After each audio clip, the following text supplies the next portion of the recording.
傷口是成長的勳章，卻無需感謝他曾經相信枕邊人是最值得依靠的。畢竟，在這世上，能夠共枕而眠的人，總該是最親近的。夜深時，熟悉的氣息圍繞，夢與現實交錯，信任是理所當然的。但他錯了。當一個人決定離開，最先放下的肯定不是感情。他知道他所有的軟肋，於是他的一句話，一個轉身，便能準確地在心口留下最深的一刀。愛本來應該是溫柔的，但有時候它是一把極鋒利的刃，割開了你的天真，讓你看清愛情的真相。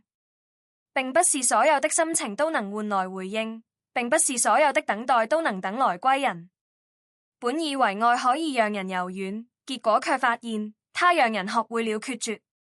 從那時起，他學會了不再輕易相信任何人，或者說不再全然相信。愛情是一種微妙的東西，它開始時總是溫柔的，讓人沉醉其中，仿佛一場細雨落在心上，潤物無聲。然而，他的結局往往是決絕的。當他還沉浸其中的時候，對方已經抽身而退，只留給他一場空蕩蕩的夢。他曾經以為愛可以讓人變得柔軟，後來才發現愛更能讓人學會無情。愛得太用力的人總是輸得一敗塗地，於是他開始收斂，開始冷淡，開始學會在愛裏保留一點餘地。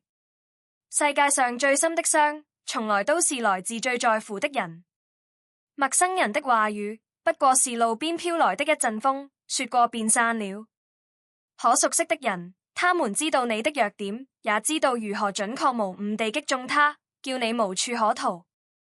他曾經覺得時間會沖淡一切，可是有些傷口是不會消失的，它只是在時間的長河裏慢慢變成一道無聲的疤，提醒着他曾經的天真。人總要成長，這是無可避免的。可是誰說成長就一定要感謝傷害？傷痛只是傷痛，並不值得感激。他不會感謝那些教會他冷漠的人，卻也不會再讓自己毫無防備地受傷。從此以後，他學會了在人群裏微笑，在深夜裏沉默。這世界依舊熱鬧喧囂，沒有人在意他曾經如何狼狽，而他也不再對任何人全然交心。